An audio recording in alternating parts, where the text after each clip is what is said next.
another fascinating program at the Adventurers Club of Los Angeles. My name is Alex Schumate, number 1210. I'm the current president of the Adventurers Club. And tonight we're joined by David Coonradt, who is a filmmaker and television producer who, throughout his travels and his work, has taken him to many countries. In this case, I think the project you're telling us about tonight took you to over 20 countries. Mm-hmm.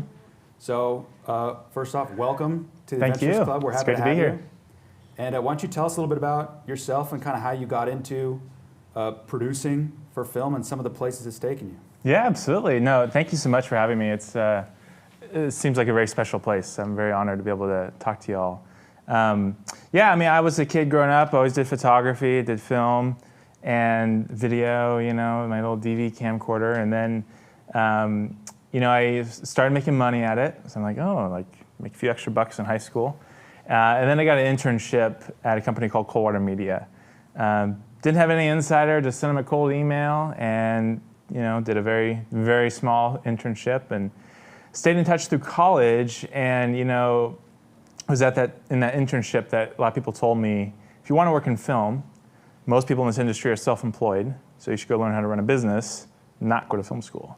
So I went to business school and graduated, stayed in touch with that production company, got hired on out of college, and then, was with them, 4 or 5 years, and then I broke off on my own, been on my own for the last couple of years, self-employed, so that's my story, yeah. It's pretty straightforward, so.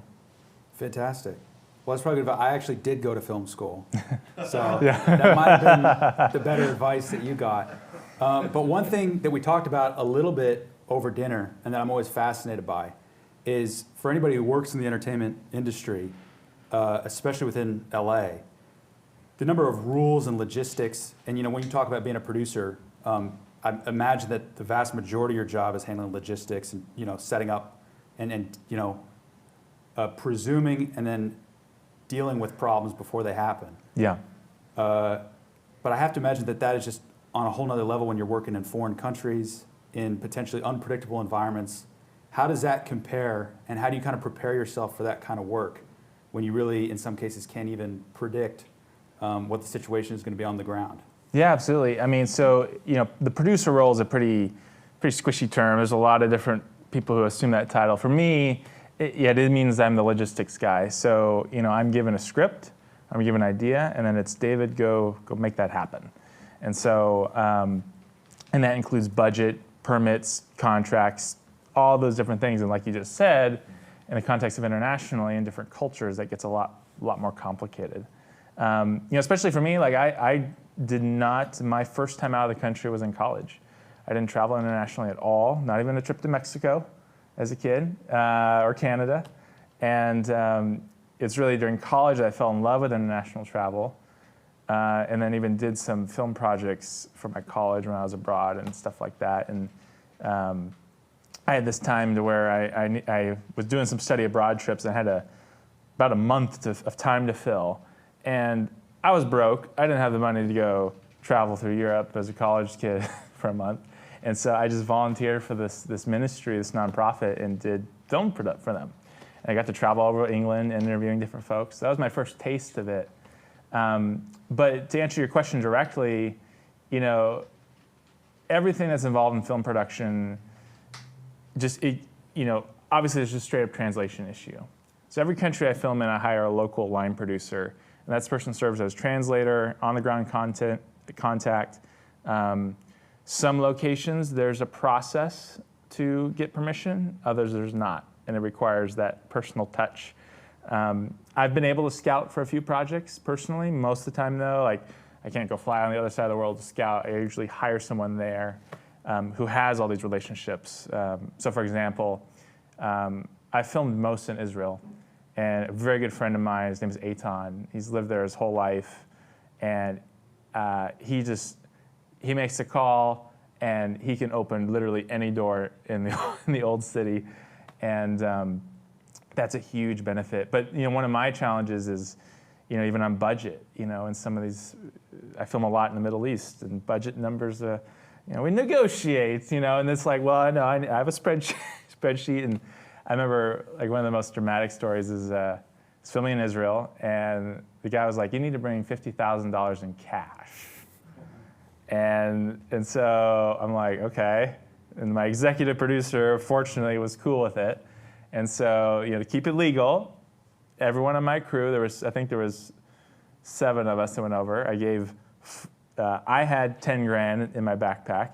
All the other guys got 4 grand. So you didn't have the single briefcase handcuffed to No, your wrist? no. It felt like that though, because legally you're supposed to only have 10 grand on you in cash. And so, all my camera guys, they're just like camera guys. Oh, hey, by the way, stick this 10 grand in your backpack. So that's just one of the stories that I'll have to deal with. And well, I have to imagine too that the reputation of Hollywood people coming in, I'm assuming that Yes. people naturally assume you have a lot of money behind your project and are probably trying to take advantage of that. Totally. It's all over, and it varies by country. And when I filmed, for example, in Egypt, you work in a little grease money into the budget, unfortunately. Because what's that line item? What's that line item under? That's actually, I make my line producer do that, so that's in his budget. God. So that's his location fees to where he'll take that money. But that's honestly, even from business school, So for example, in business school, I'd have a class on international business, and for American companies, what is that line of how do you do international business, but not participate in bribes and graft? There's a whole ethical discussion on that. And I've had to live that in real life in film production. Because when we travel for fun, because I've traveled for fun just in my own time a lot too, you just kind of do that. You kind of negotiate and you just pay in cash and get stuff done. But yeah, when you're representing a company, there's a definite line, and there's some lines we've never crossed, and we've not been able to do certain things because of that. Can you give me an example of a situation like that where maybe you think money might have opened the doors, but you chose not to? Yeah, I'm trying to think of a specific example. There's definitely and this is where it does get excruciating. So I'll spend months planning a production trip. Time, money, energy, and then you show up to, so for example, this little archeological site in Egypt. In Turkey, it's actually probably a good one. Turkey, and nobody's there, but there's a little guard in the guard shack, right? Yeah. And it doesn't matter all the papers I have, all the stamps I have.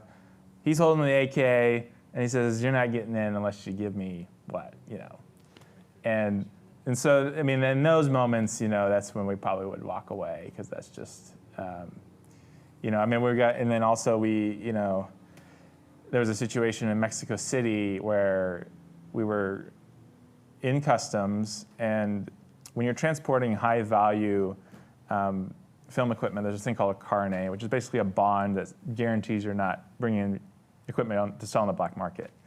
And supposedly, he insisted this, Mexico City customs official said there was an error, And so we're just sitting there running the credit card, again and again and again to pay the customs, on it. So, but honestly, you build into the budget and you assume it, and you build into the schedule. So I assume I'm going to have to, spend some time working with somebody. You're going to have problems and issues, and that's what's great about what I do, because everything I do is very small, documentary style. We have a host who delivers lines to camera, but our crew is the host plus 5 crew. So we fit in a normal van, driven by a non-union driver. We stay under the radar, and we get some good stuff. So this might be a good segue. I think we have a video kind of sizzle reel, correct? Of yeah. Kind of some of the places this job has taken you. And some yeah, of I the think we have adventures 2, you've had. and I think the first one's a little bit more of an intro to me, and then I think there's one after that. So Sure. Do we have that queued up, Andy?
So that seems like just a little bit of a taste. Yeah, forgive the indulgent hero shots. There was, Well, that was one question that kind of made me think of, and I've always thought that about travel filmmaking. I'm sure that a lot of times, especially as the semi-budgetary guy planning logistics, there's the option of the most reasonable budget, cost-effective way to get someplace and do something, and then the very cinematic way of like, well, we could take a bus, or we could rent out a Chinese junk boat to sail into the sunset. Yeah. How do you balance those kind of things when you're planning out a shoot and a budget? That's a really great question because, the film industry is if any of you work in it or people watching, it's there's such a spectrum for what you can do. You can make a movie with hundreds of people on set and all this money and trucks and cameras, or you can just, I actually do a lot of the drone filming on these shoots, and most of that stuff I had filmed.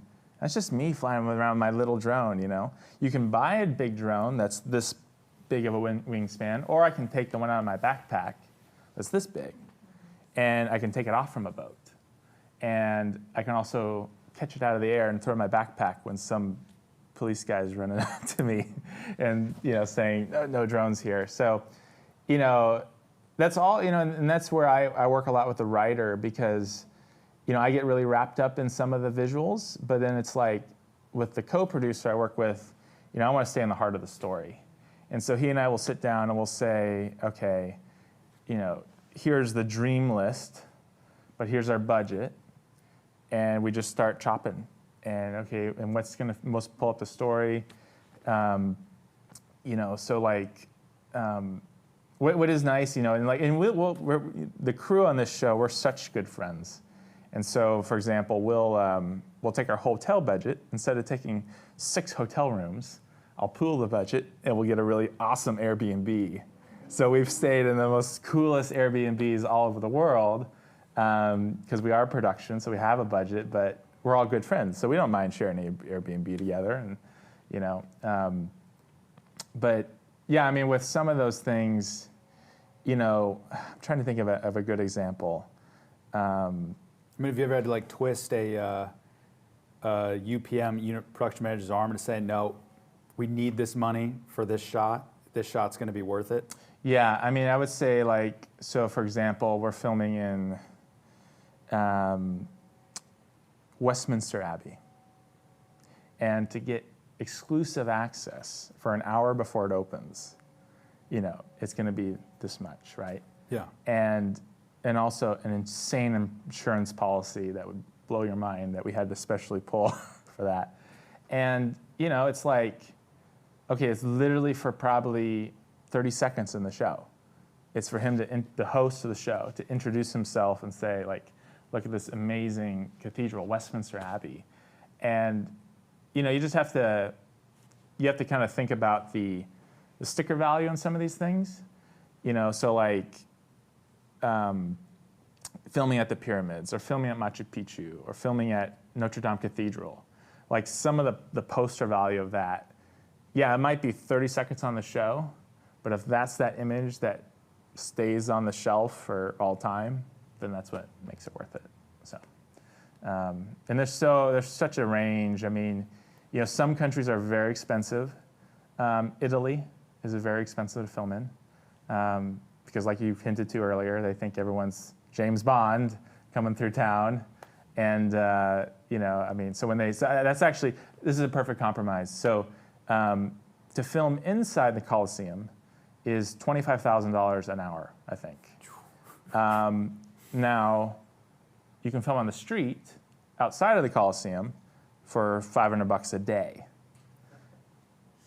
There's a creative compromise there we're going to film on the outside, and then maybe we'll take in a GoPro and sneak some stuff on the inside. Yeah, fly a drone over right. and see if you get away with it. You don't want to fly a drone in Rome because the mafia will totally come after you. So there's all these, and this is where the power of having that local person. So the line producer who was with us the days we were filming there, he had just finished a show with Gordon Ramsay the week before, right? So he's so intimately knows all the boundaries and how far to push them, and what you can get away with. and we combine that with an ethical thing because we don't want to put anyone in a compromising position, but that's a good example of a creative compromise when it comes to location filming. Well, and we've talked a little bit about, you mentioned now a couple locations, Rome, the Colosseum, Westminster Abbey, but I believe the project that you're here to talk to us most in depth about tonight was filming an even more kind of rugged locations than that. Mm-hmm. So if you want to tell us a little bit about your project, kind of tracing the spread of Christianity and biblical history and all that, and some of the logistical challenges that you had to deal with in some of these like really unstable parts of the world. Yeah, so the project that's allowed me to go so many cool places, it's a show called Drive Through History, and this particular season was called To the Ends of the Earth. And so, I filmed a lot in Israel, biblical sites there. We did a series where we went to 50 sites from the Bible all throughout Israel, and then we expanded that to, so if you're familiar with the New Testament, you have the first four books of the Gospels, and that's the life of Jesus in Israel, primarily Jerusalem and Galilee.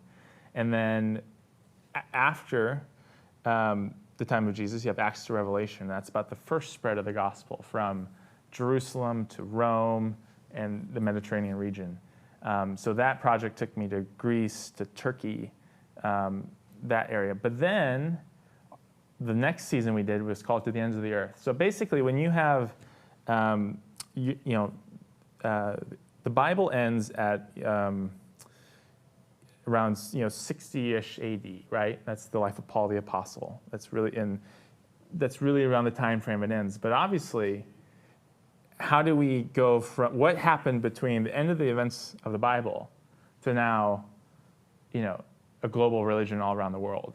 And so we told that story of how the gospel spreads from the Mediterranean region to all over the world, and it's something that, regardless of what you believe about the claims of Christianity, what we want to do is just show that the impact of Jesus Christ in this faith is just something that can't be denied, because in telling that story in the context of world history, because so much of world history is religious history. And so that's what we did. And so literally just traced the story all over the world.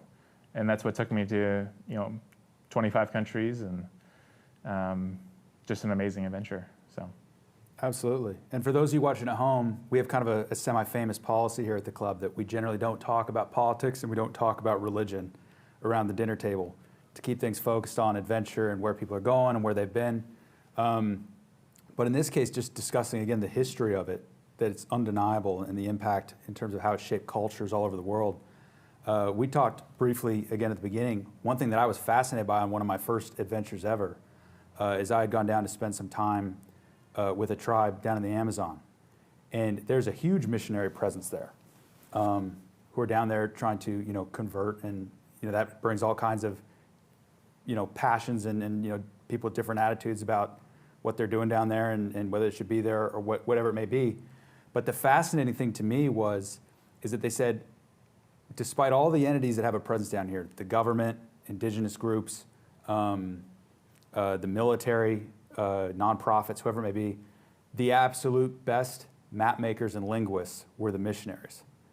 That you could drop a missionary in the middle of the Amazon jungle, and within 6 months they'd have the most detailed maps of where these communities are, and they'd have linguists trained speaking the native dialect quicker than any other group could potentially mobilize down there. So I think, the fascinating thing to me is, again, the spread and the passion and the seriousness with which missionaries or people spreading this religion take it. So did you see, I'm sure you did, kind of tracing the journey, seeing how that passion and that history kind of radiated out of this region throughout the whole world? Absolutely. And one of the primary ways we did that was through architecture. So we filmed at so many of the major cathedrals of Europe, Cologne Cathedral, Westminster Abbey, you mentioned. We filmed at Notre Dame 3 months before it burned, which was a real honor to be able to film there. And so, undeniably, you go in this cathedral, it took hundreds of years to build. And, or Rome, obviously, the beauty and architecture and culture of Rome. And, there's, even I know there's political motivations that, guided those projects. But just to look at an open mind and to see how it shaped history. And for me personally, some of the most impactful places were monasteries. So probably one of my favorite places I got to go was the oldest monastery in the. No, it was the Monastery of St. Anthony, about 3 miles outside of Cairo. And so the Monastery of St. Anthony is the oldest monastery in the world. It's had an active monastic order there since 300 AD.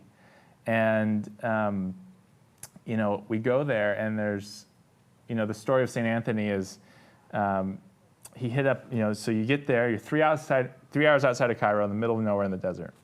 And you get there, and you hike up 1,000 feet up this cliff face up to this tiny little cave where he kind of crept or laid down and just prayed and just lived that monastic life for 30 years. And we went in there, we filmed in there because it's like in a rock face, and then you have to go through this tiny little chasm back 30 feet.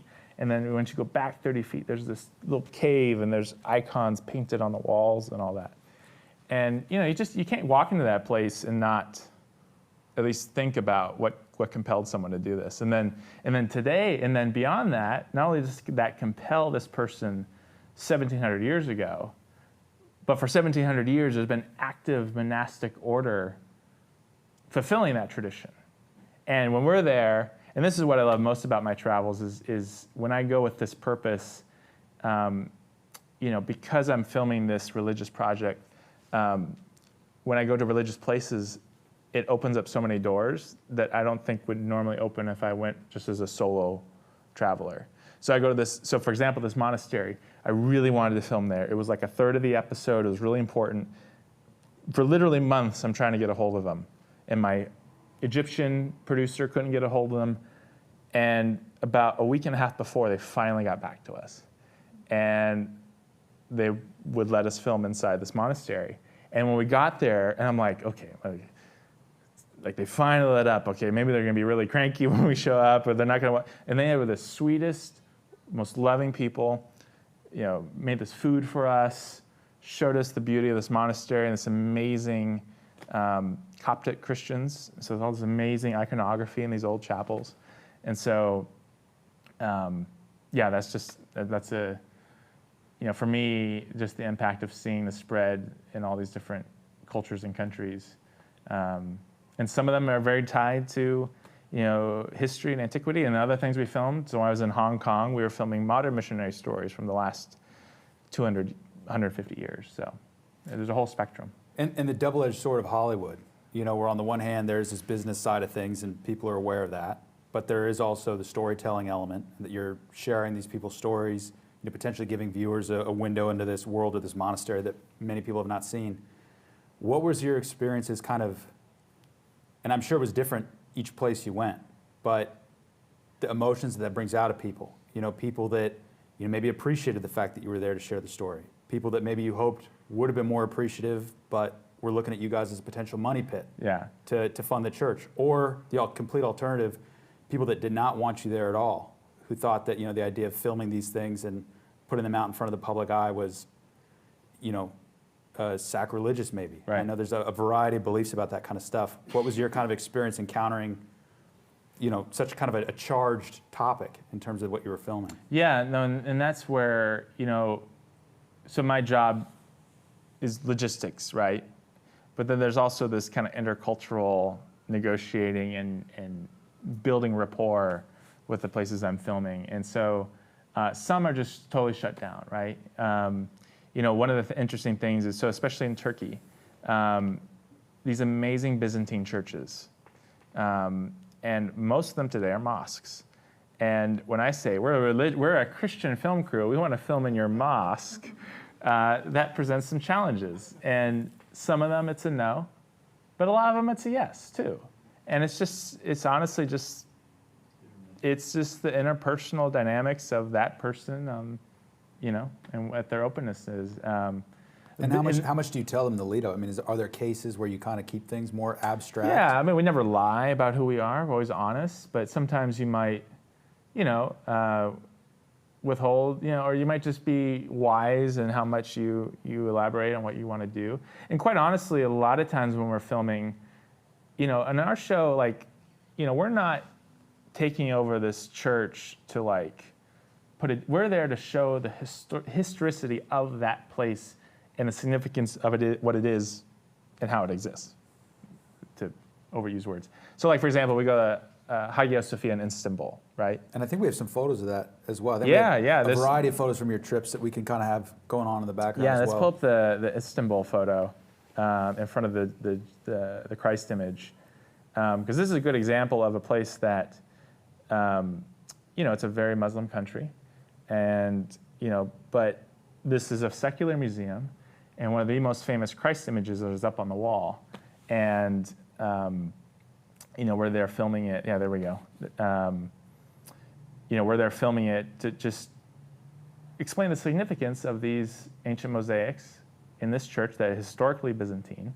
Has been in a mosque, or was historically before it became a museum. That's just all part of feeling it out, and it, obviously certain places have more tourism value. It's easier to do that. There's more of a process. Other places are a little bit more off the beaten path. It takes more time and effort, and sometimes it's no. But that's just all part of the game. So, have you had situations change on you throughout the course of production where there was a place that you had all the permissions to film, and then some revolution happens or something that, absolutely. and something changes hands, and all of a sudden you can't film there anymore? Yeah, I mean, and be with people you wouldn't expect. I remember one of the most dramatic shutdowns we had is we were supposed to film at this Anglican cathedral in England, and all of a sudden they got really mad at us because we were, a certain denomination, Christian, and they kicked us out. Which, I mean, it's like, these are other Christians, it's not like, it wasn't like in some other country, Islamic or Hindu or whatever country. It was just British countryside folks who kicked us out, It's just not something you would expect. And yeah, we're always monitoring, things when we travel. I was mentioning earlier when we were talking that we were planning on filming in Hong Kong in the summer of 2019, and we were monitoring the situation very closely. We decided to go for it, and then basically while we were in the air, everything exploded. We moved forward with filming.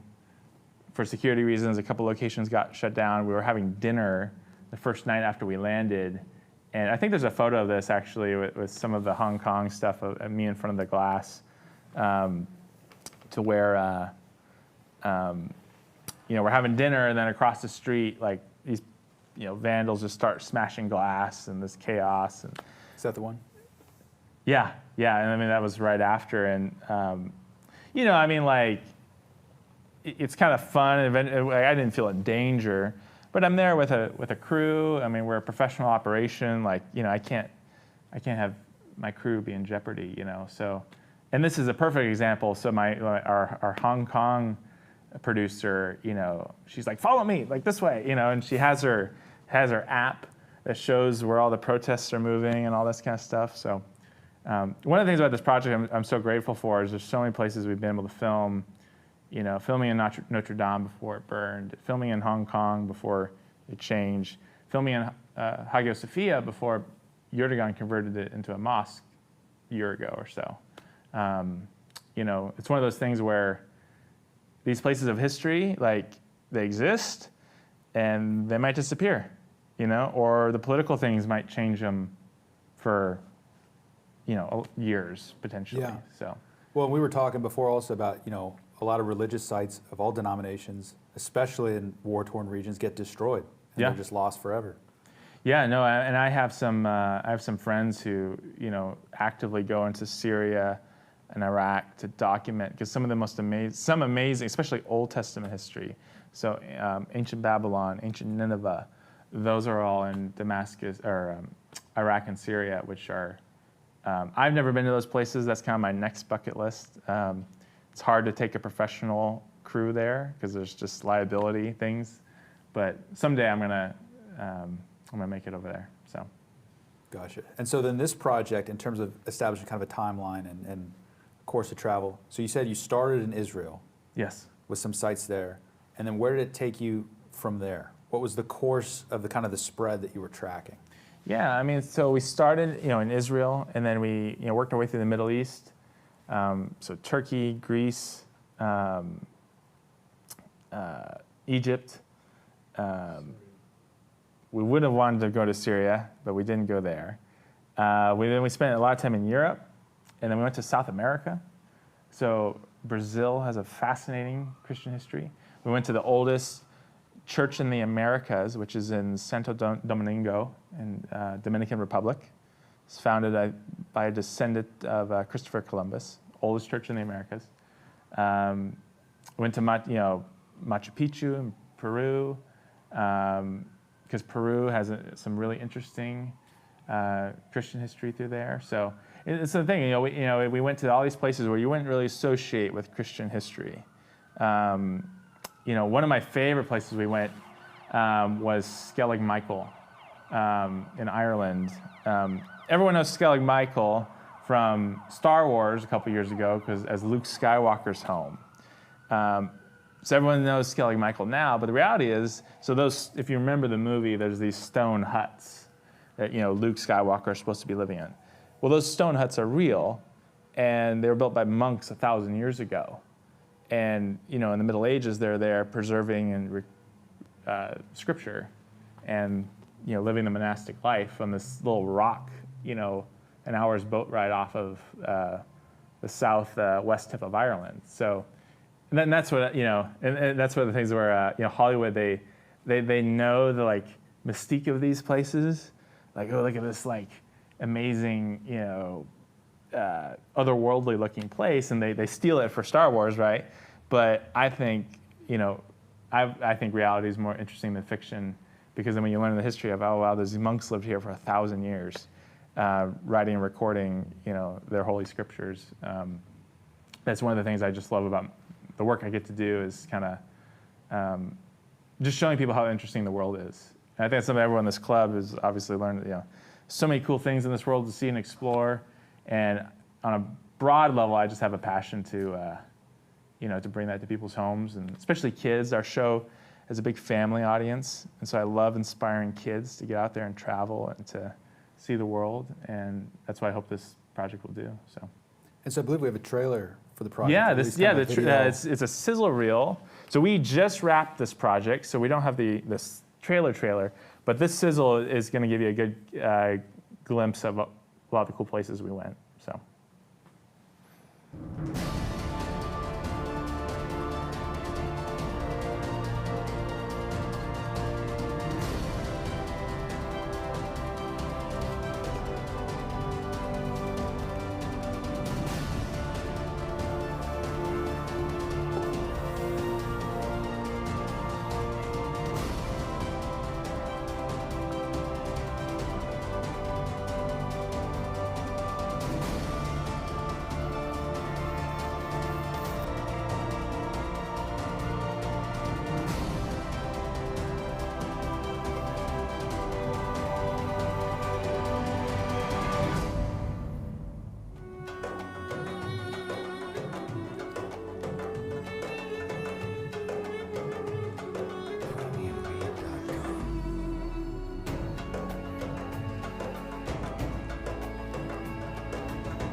Wow. Yeah. So yeah, you, this project clearly took you all over the place. It did. So when you were doing this, were you guys tracking was there one specific denomination of Christianity that you were focusing on, or was it more just kind of the broader spread of the religion as a whole? The broader spread, because, and this is where it gets complicated and interesting, because you have the early church, right? So you have the early disciples of Jesus, and that grows, and then you have the schism, right? And that's when Eastern Orthodox breaks off, and then you have the Catholic Church, and then you have the Coptic Church, and you have the Ethiopian Church, and so, yeah, it starts and it spreads out, right? And it's all these different things, but it's all centered in the gospel and the Holy Bible. So, there's a real, and even in our content and how we write it, our guiding principle is we want to take you to these places and just tell the story of it, and then you can make your own decision about, how you feel about Catholicism or how you feel about Eastern Orthodox. One of the great benefits of this project is, I fit in the more traditional evangelical Christian, but we have Catholics on our team, we have Eastern Orthodox on our team, non-Christians work on our team. Obviously, in other countries, I have all different kinds of people working with us. But yeah, I mean, there's this. You just track the global spread of this religious movement, and again, these sites of history, cathedrals, churches, monasteries, and then there's a political history in there too, right? So many of these places were motivated by the world history of their time. We filmed at Aachen Cathedral. Yes, exactly. And saw the glove, right? And Aachen Cathedral with Charlemagne. That's the Holy Roman Empire. That was a whole era of history for Western Europe that was so important and different. And you see all these old relics from it. And then even like other eras of history. After Rome, you had the Byzantines, right? It's one of those, for whatever reason, the Byzantines are not quite in the American lexicon like Greeks and Romans are. But Byzantines were an incredible civilization, and also like very Christian. And again, I don't say that. I say that because I've been to the Byzantine churches, and like that mosaic I showed you earlier, that's Byzantine. Yeah. And so that's what we're doing is we're taking these places, we're showing you it's on the wall, right? And again, it's through art and architecture, and we do mix in some other stuff too, just for fun. Like Machu Picchu does not have a connection to Christian history, but it was cool, and we had to go, and we wanted to go, and that's where a lot of fun comes in. And then just the poster value of that, you can't ignore the pyramids, right? So there's a lot of, when we go to these places, we'll focus on the Christian history, but then we'll also just have fun and make a great travel show that's going to inspire kids to go out and see the world. Or like that one shot at the beginning of that reel, you saw the host of our show perched on that giant Statue of Liberty type thing. So that's the Motherland Monument in Kiev, Ukraine. And, it's funny. So for months I had this shot in my head, right? Of this, basically the Motherland Monument. It's this leftover of the Soviet Union. It's bigger than the Statue of Liberty. It's like just your typical like Soviet looking thing, right? The big, propaganda art. And so I'm like, we're going to do this like drone shot in the sunrise. It's going to be so cool. And we get there, and this Ukrainian guy, he's like, would you like your host to be on top of it? And I'm like, yes. And so I don't know if you can scrub in the video, but so the first shot, so there's this enormous shield, and there's this little manhole cover. And so he gets all rigged up in his harness, and he pops up on top of the shield, and we do this amazing epic drone shot of him, and he looks like Tom Cruise, Mission Impossible, and those are just moments that I couldn't have planned. It just happened. It ended up being such a memorable moment. because I hire a Ukrainian drone crew, which, by the way, I've hired drone crews all over the world. It's amazing how much you can communicate not speaking the same language with flying a drone. Because just creative people all over the world, they just kind of know the same thing. Like, okay, with this drone shot, you need to like do this, and then they just get it, and they did an awesome job. And, and like, I'm like filming behind the scenes while they're flying the drone. I'm like almost on the floor, just so like, yes, because for me as a producer, that's where I get so much of my satisfaction is I spend months in budgets and paperwork and bureaucracy for that one little moment. And, I don't want to be a star. I don't want to be on the front. I don't even want to be the guy, holding the camera and doing like, for me as a producer, just to make that moment happen, to have all those pieces in place to where that shot happens, and rest of my career in life, I'm going to look at that shot and just say, what an awesome moment that was. Yeah. Well, and to that point, I mean, you talked a lot about the spread and kind of the different, I mean, in that case especially, it sounds like, being in Ukraine, maybe you touched in the show on the Soviet history and the secular nature of that, and how a lot of monuments and stuff were either changed or destroyed. So that's a great example of, so obviously a lot of Christian history is old, right? But so in the concept of Kiev, so we filmed at this church, so Eastern Orthodox Church, and was Eastern Orthodox for hundreds of years, right? But in the Soviet Union, it got converted to literally like they called it the like temple of secularism. And they took down all the Christ imagery. They stripped the church. They used it as like a storage closet, and literally just put up like posters of communist propaganda inside this church. It's beautiful, beautiful Orthodox church. And, and it was that way, for 80 years or whatever it was. And so, but then, just like 10 years ago, the church, or the Orthodox Church of Ukraine got possession of that building again.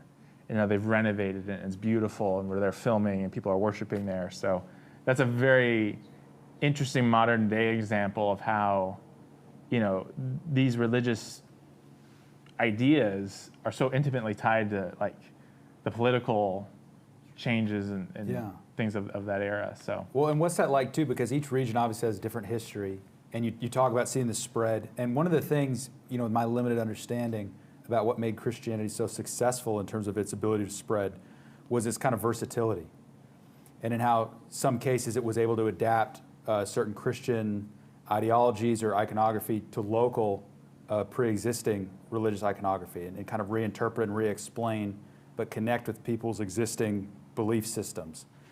So did you encounter any of that? Or was that fascinating to you to kind of go into these different places and see how these different communities had taken that kind of core belief system and adapted it and interpreted it through the lens of their own political history or cultural history or religious history, and how that's now like manifesting itself in different ways? Yeah, I would say that the success, the spread of Christianity all over the world is due because it was the good news, and it was the answer that spoke to human souls, right? Now that's a spiritual answer to your question, but on a historical level, you can tie it to certain government and royalty that adopted Christianity. So, Helena and Constantine, the Christianization of the Roman Empire. Istanbul used to be Constantinople, and so many of these Byzantine churches reflect that, right? And the kind of the fall of the Roman Empire, and Constantinople becomes, the jewel of the Byzantine Empire. And so yeah, obviously on one hand, you can track specific historical events that, facilitated, a particular culture to adopt Christianity. But fundamentally, as a religious person, I believe it has, a divine answer to people, and to gives them, answers questions on their own eternity and their own soul. But when we're doing the show, it's like the story of Constantine. We'll take you to those places, we'll show them to you, and then, then we let the folks at home decide for themselves, those more spiritual questions. So. Well, it looked like, did your show take you to Japan as well? It did. So, that's interesting as well, because obviously different cultures, different experiences with the spread of Christianity. I think you mentioned before when we were talking that you went to the monastery at Lindisfarne. Yes. Which I think was famously one of the first sites, if not the first Christian monastery that Vikings raided. And I think Japan, as I understand it, their history with Christianity was very defensive, that for a long time Christianity was actually outlawed in Japan. And so what was kind of the story of that and the experience of, instead of going from places where Christianity really like became a global power, some of these real centers of Christian power and theology, to then go into some of these more remote outposts, as it were, where it's either taken root more recently or had a much more tumultuous history and foothold globally. Yeah, so like, for example, Japan, Japan is a very, very unchristianized nation. When we're there, as much as Christianity has not permeated that culture, there are still missionaries there. There's churches there. We filmed at the churches in Tokyo. And there's some amazing stories of, so for example, when we're in Japan, we're using it as kind of a context for the region.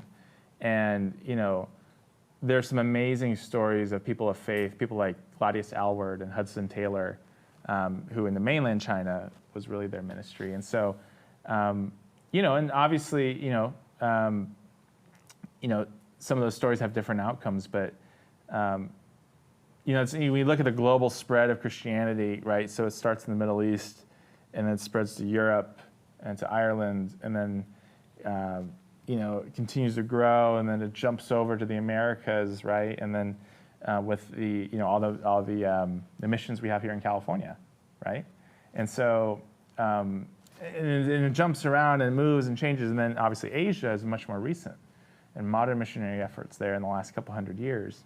Went to Australia, and we talked about how this story of how Christianity ended up there, and so, and then even now in what's interesting, like for example in Africa, so you have the historical Ethiopian church, right? And so the Ethiopian church claims to have the Ark of the Covenant. I was going to film there, but COVID shut me down in North Ethiopia and Lalibela and Axum and that area. Because there's these amazing carved, in Ethiopia, there's these amazing churches carved into the ground from the Christians there. That's very old and historic, right? Going back a long time. Now, that didn't permeate the rest of the continent, but now if you look today, the modern movements in Kenya, for example, are very strong and powerful. So, it's just this, it really is a spread, and you can really, in Lindisfarne, for example, that becomes a really interesting story because, and this is where I'm the producer, I'm not the writer, so I'm going to not attempt to explain every detail, but basically you can very systematically track where this spiritual leader, this monk, had a monastic order, right? And he started this monastery, and he was there 100 years. And then one follower of that monk traveled here and started a monastery there. And then 100 years later, he left and started here. And then went over there. And so you can really just track on a map how it spread. And that's a historical, history lesson exercise. Absolutely. And then for you also, we talk about too how some of these sites have changed hands a lot, throughout the scope of history. There is this layered historical context to a lot of these places. What is your job like as the producer when you're in a place where things go wrong, or where, what is the unraveling scenario where you're abroad in a foreign country and logistically, culturally, you've got the cameras out there as a film crew. I imagine it's kind of tough to stay under the radar. Yeah. And potentially they find out what you're filming, again, could be inflammatory to certain people or certain cultures. Yeah. How do you as a producer then manage that risk in terms of trying to get the shots you need, but also trying to keep everybody safe and keep the whole show chugging along. Yeah, and this is where, and the truth is, people all over the world are actually very kind and gracious. I've actually had very few real issues. The most issues I have are with bureaucrats that shut me down, not folks on the street. Probably the toughest place I filmed was downtown Cairo. And that was even more tied specifically to, there was a lot of animosity towards Western journalists. And we're from America, we look Western, and so. Was this after the Arab Spring? This was after, so we landed at the airport. I think there's a picture of this actually, of me in the Cairo airport. We land and we literally are interrogated for 3 hours before we leave. They make us take out every single piece of equipment. My line producer gives a giant chunk of money to somebody as a bond, as a deposit that we're going to get back. And then, for example, I'm told that thankfully, before we go there, I was told, if you show up to the airport with a drone and your luggage, you will be arrested in Cairo. And so I didn't bring a drone. But then, throughout that whole trip, and we needed security. We were filming, and the host of our show kind of got surrounded, and it wasn't antagonistic, but it was just a little chaotic. And so we had our private security, and he threw back the jacket just to show a little glint, and and we were fine. So, but that's actually, to be honest with you, pretty rare. Again, most of my issues are with bureaucrats, not with common folk.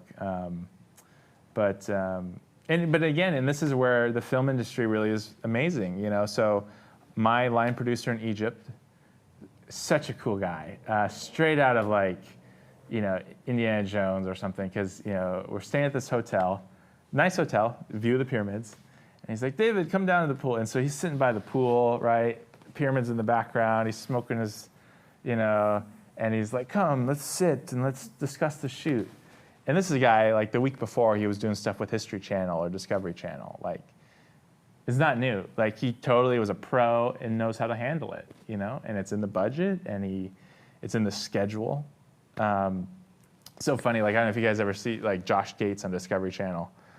He was at our hotel. He was shooting in Egypt and at our same hotel. Seemed same week. Competing film crews. Yeah, it was a little eyeing each other from across the pool. Yeah, we were joking with the host of our show that he needs to go have a duke it out as hosts between him and Gates. It was so funny too, because he's just at the hotel, and he's in his whole garb. I guess he's the real deal in the sense that's what he is. But so even then it's it's obviously exotic, but as we all know, a lot of these places have been commercialized, right? And even in the film industry, it's I was there the same week Discovery Channel was there. We're all filming. He's filming over there. We're filming over here. So even in that environment, that hostile kind of environment, people know how to navigate it. And that's where I just love my team, because there's just a real professionalism of how you operate in these environments. Because when I travel solo, right, I'll do whatever, but when you're spending a lot of money flying people all over the world, you have a job to do, and it's so fun to work with these guys who just know how to make things go smooth in these different environments. And so how small is this community? I mean, that's kind of, a funny visual picture to imagine all these different film crews traveling around, but right. It sounds like a small world, and you must bump into people pretty frequently. And where do people find or even hear about these local fixers that have so much experience? Is it a word of mouth thing? It's or is a lot of word of mouth. A secret yellow pages? There are, there are agencies to help. So, for example, the people I find is the same agency that the BBC used a lot. So you send foreign journalists to another country, they land at the airport, someone's got to pick them up, right? So there's actually some structure, but at the end of the day, it's me staying up late at night, WhatsApping some guy on the other side of the world doing logistics. It's very casual. And what's fun, what I really enjoy is when I go back to places multiple times. So for example, I was talking about my Israeli friend.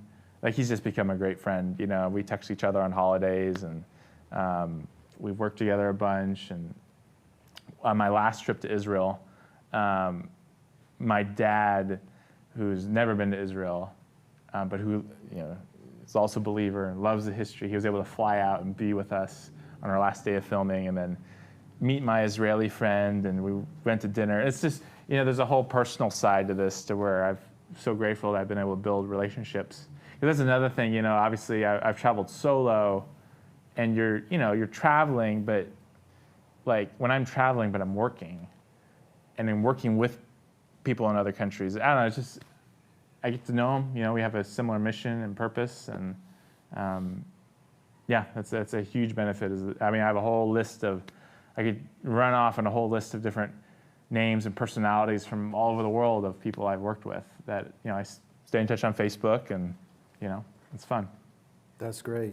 And then where can people follow along with this project, watch the episodes, follow along with some of your other work? Yeah, so drivethroughhistory.com is where you can find everything related to the show, and you can watch it all free online. You'll see links on there. And then for myself, fieldwork.tv, that's me, and you can even see a lot more of links to things I've been talking about on there. But yeah. Fantastic. Well, I think at this point we'll throw it to the audience and the people watching at home, see if we have any questions from the chat. We can start sending the mic around here. Does anybody have any questions? There we go. David, did you get to actually handle or look at the Lindisfarne Gospel? We did not, but we did. We did go to the Book of Kells. Did you see that one? Yeah. Yeah, it's unbelievable. Isn't it? Yeah, it's amazing. Yeah.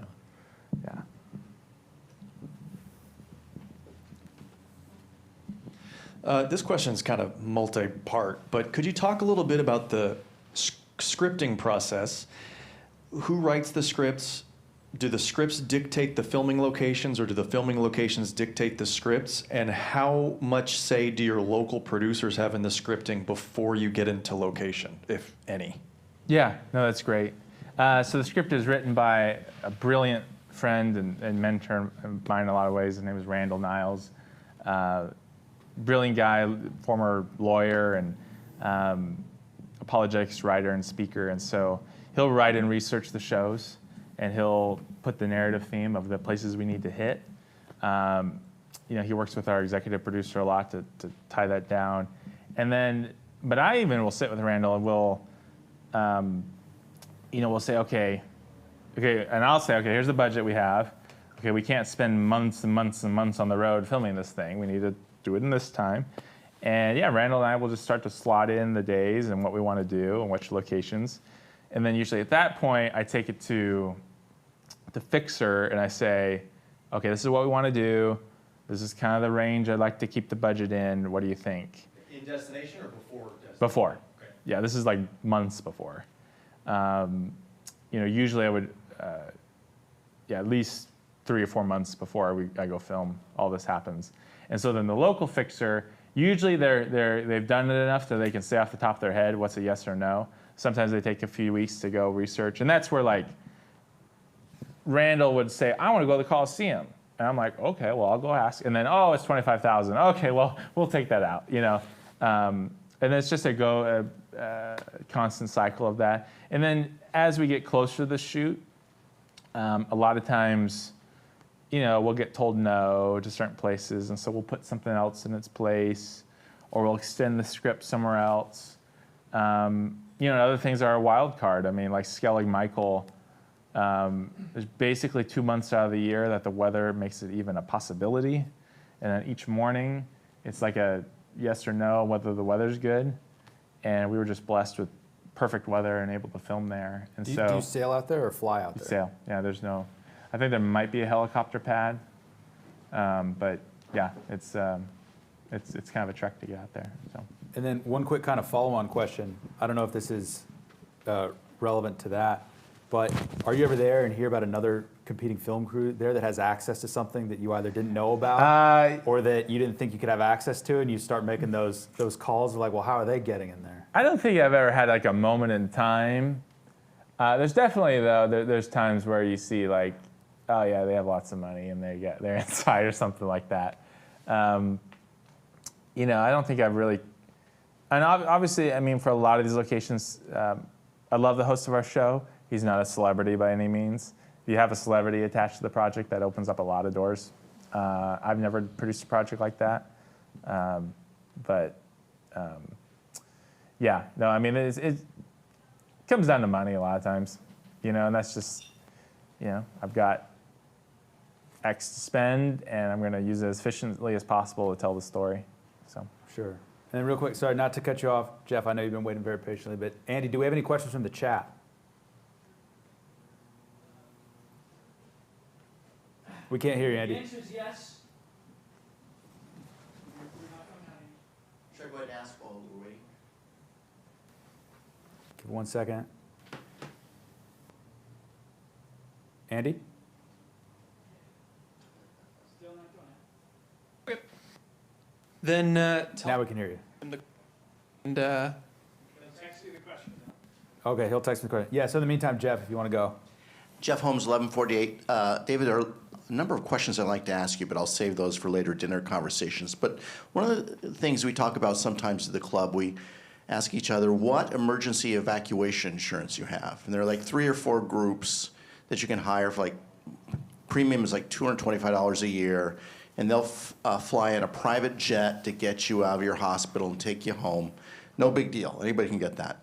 But I was watching an Anthony Bourdain show once, and he was in the middle of some very bad political stuff.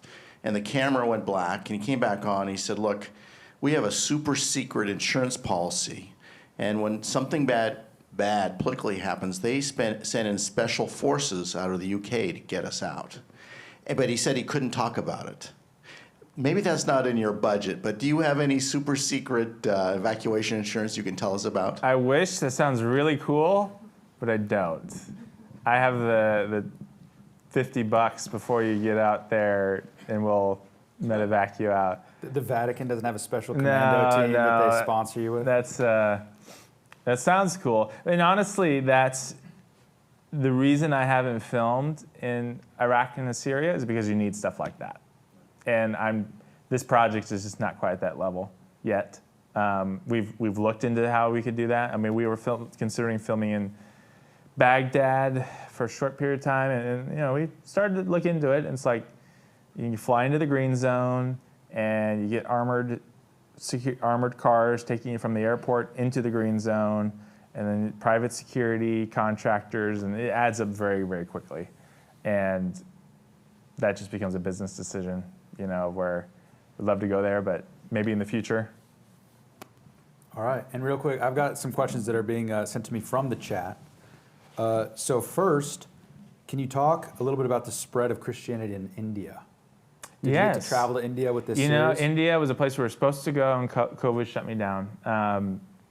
But India is fascinating because tradition, and I would argue that quite a bit of history says also that St. Thomas went to India.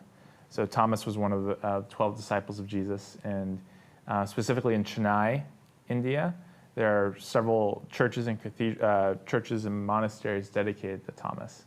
And so obviously that's going back quite a ways. But then, yeah, even more modernly, I mean, obviously Christianity is quite a few different regions of India. But yeah, the tradition of Saint Thomas going to India is a really fascinating one. Blessed Savior was a big one. Yeah. He was one of the original Jesuits. And you read his letters back to Paris, begging for people to come because there was so much, the people were so thirsty, you know? Yeah, very interesting. In Goa, he went to Goa. And there's still a lot of Christianity in Goa because of that. Plus, I know somebody got arrested for bringing a drone into India. Yeah. So I literally have a map of the world, or like a chart, and there's red pins, and there's yellow pins, and there's green pins. And the green pins are great for drones, and the yellows are maybe, and the reds are no's. You got arrested at the airport in 3 days. Yeah. Because as you saw, the drone is a big part of this project. The epicness of the shots we can get with a tiny little consumer drone I can throw in my backpack is just incredible. And when you're doing a show that's very focused on architecture and cathedrals, it's a huge, huge plus. And even as the years go on, it gets more and more regulated, more and more shut down. As all the GPS maps, the drones won't even take off a lot of times now. But then, yeah, I mean, we've had some people do some really crazy things. I remember this one shoot was one of our guys. He flew a drone in the Kidron Valley, like because you have the Mount of Olives and the Temple Mount, and you have Kidron Valley, right? And he just flew his drone right straight through it. It's not really the place to fly. But Aton is the one who made it happen somehow. Somehow, I don't know. That's not my department. But. Great. And then Chuck? Yeah, I've spent a fair amount of time in Ukraine, and it was interesting that, well, first of all, I loved some of those churches. They had the cupola. Yeah. They would actually put the choir up in the top, and just spectacular sound that you get there. But I understood that sometime during the Soviet era, they would shut the churches down, but what they did in lieu of that is they started up circuses all over the place. So the circuses, of course, half the time would be you'd see the circus acts, but then the other time would be propaganda. Interesting. Yeah, I haven't heard about the circuses. And the two best jobs were either KGB or circus. Maybe you could double dip. Maybe you could do a little bit of both. Former Soviet countries are just fascinating. Yeah. It's just, I don't know, such a different world it was. I'm sure. And then we've got a couple more questions from the chat. Next question. Yep. Thank you, Alec. I got it all working again. So next question comes from Rich Mayfield. Thank you so much for the question, Rich. What is the most exclusive place you've been able to get into? Exclusive place.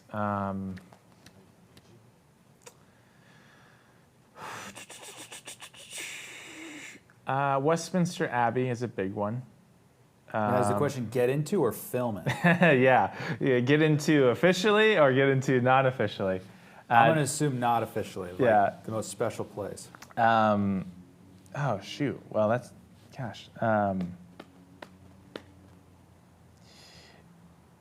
So, the most exclusive. Yeah, I would say probably like a couple places in Europe, Westminster Abbey, the Vatican, Notre Dame Cathedral, Saint Chapelle, which was in that sizzle, getting exclusive. I mean, these are normally shoulder-to-shoulder cathedrals, and we get access entirely alone for the host to walk around. There's some amazing sites in Israel. The Church of the Holy Sepulchre is another one. Yeah, those are the ones that are coming to mind as far as exclusive access. Yeah, I think other than that. Gotcha. Thank you so much. Next question from the chat comes from Linda Abrams. Thank you so much for the question, Linda. Who sponsors your Spread of Christianity series? Yeah, that's a great question. So TBN, Trinity Broadcasting, they're a Christian network based here in California. So they are the financial partner for the series, and they're really generous with us. This is expensive stuff to go all these places and get these filming permits and send crew all over the world. Yeah, so they're the current financial partner. This show's had a couple different partners over the years. It's streamed on Netflix and History Channel at various points over the years, but yeah, TBN's the current partner. And this is a follow-on from that question that I know is another question in the chat. Can you remind everybody again the link of where they can watch some of this show? Yeah, drivethroughhistory.com is the place to go. And if you also go to tbn.org, you'll be able to see it there as well. Yeah. Just curious, how did you Hey, wait, real quick. Let's get you the mic. Oh. Just curious, how did you get connected with TBN? Just personally petition them, or how did you get them to Yeah, sponsor? I mean, so this show has been going on 10 years, 15 years, which is definitely before my time in joining them. Yeah, I mean, they just see it's a quality, original program for them. And there was another Christian book publisher that was financially supporting the series, and then that's how they heard about it, and they loved it, took it over, and wanted to take it, funded the next round. But All right, and then Andy, let's do one more question from the chat, maybe Michael's question. No problem. That is you read my mind. So last question from the chat comes from Michael Lawler. Thank you for the question, Michael. He wants to know, did you learn about Did you learn about and film the Knights Templars influence across Europe and in the Holy Land and their place in history within Christianity? Now, a little background on this. Michael got to double as an extra for Jacques de Molay on a film shoot in Portugal because he had his own Knights Templar costume and he got burned at the stake. oh wow, okay, For It's, sodomy. yeah. For sodomy. On, yeah, on Discovery Channel or something like that. interesting.